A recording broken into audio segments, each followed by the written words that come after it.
Online TV. Fonseca, mimi ni wakili wa kujitegemea katika mahakama ya Tanzania, lakini pia ni katibu mkuu na katibu mtendaji wa chama cha mawakili wa Jumuiya ya Afrika Mashariki, na tumekuja na wenzangu tukiongozwa na wakili mwandamizi kutoka Mahakama Kuu ya Kenya, Mama Martha Karua, kuja kuangalia mambo yanaendaje katika kesi zinazomkabili mwanasiasa maarufu lakini pia mwanasheria mwenzetu Tundu Antipas Mugai Lissu.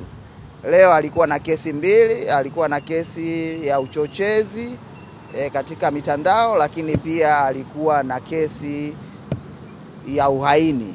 Kwa hiyo tulikuja kuangalia kama watazamaji huru namna ambavyo kesi hizi zinaendeshwa katika mahakama yetu ya Kisutu.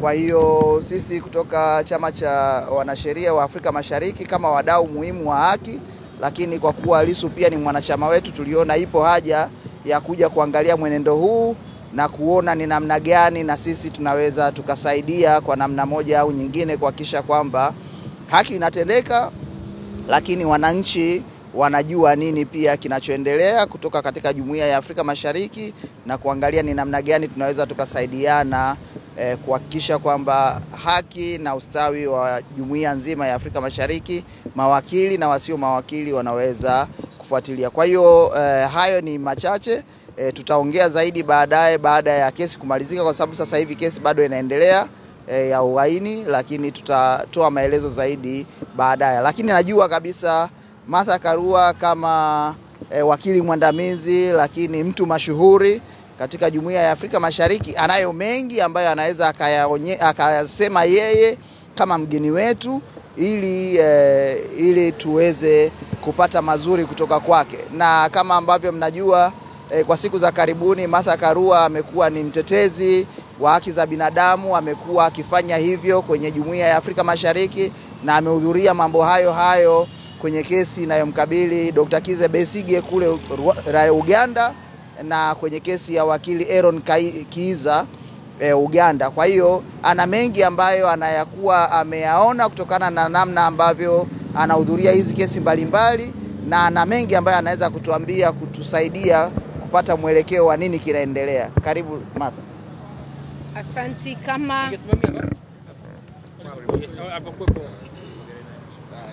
Kama mshaelezewa, tuko hapa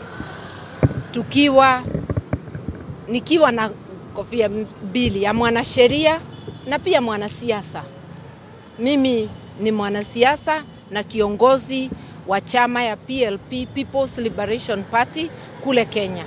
Lakini ile imenileta hapa leo ni kuungana na wenzangu wa East Africa Law Society kuja kutazama kesi ya wakili mwenzetu na mwanasiasa mwenzangu Tundu Lissu.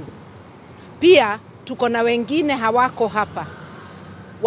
Walifika wakati mlikuwa mnapigwa na polisi na wananchi wanapigwa na polisi hapa nje ya mahakama, wakarudi.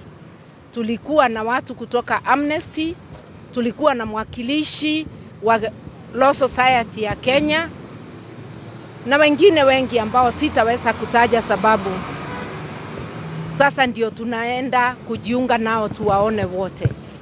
Tuko hapa kama pia wananchi wa Jumuiya ya Afrika Mashariki. Jumuiya ambayo imeapa kuzingatia mambo ya kisheria, rule of law, ambayo imeapa kuzingatia demokrasia. Lakini ile tunaona kwa nchi zetu za jumuiya, Kenya, Uganda na Tanzania, ni viongozi wakikanyanga sheria zetu na kukanyanga haki za kibinadamu za wananchi wake. Kotini nimeshangaa ya kwamba Tundu Lissu hakuletwa. Mahakama yaendelea kimtandao, mashtaka ni yale serious kabisa. Ni yale ambayo haina dhamana, no bail. Ni yale ambayo ukipatikana na makosa utapatiwa ile adhabu kali kabisa. Kesi ya aina hiyo haiwezi kuendelea kwa mtandao.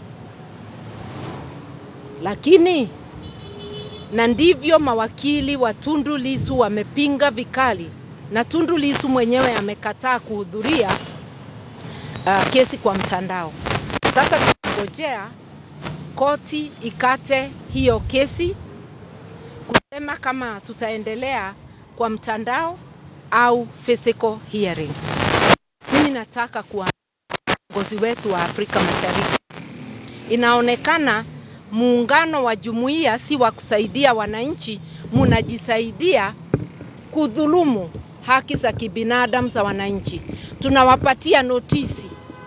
Sisi kama wananchi wa jumuiya pia tutaungana kukataa katakata, kuacha haki zetu kudhulumiwa ovyo.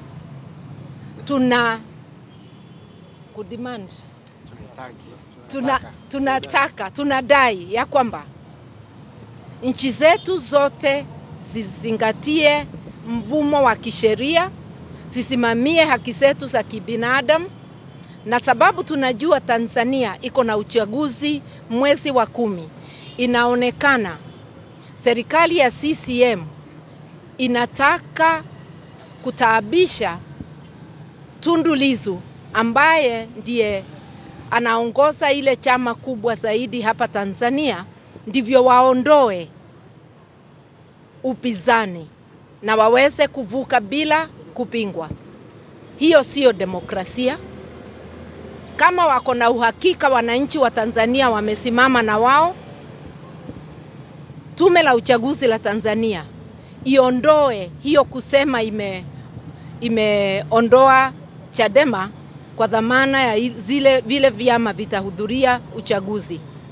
Na serikali ya Tanzania ifungue mazungumzo. Yale Tundu Lissu na Chadema yanauliza ni ya muhimu zaidi. Lazima uchaguzi ufanyike na uwazi na kwa njia ya usawa, sio chama moja kuweka masharti ambayo inawapatia kipaumbele na ndivyo washinde bila kuchaguliwa na wananchi.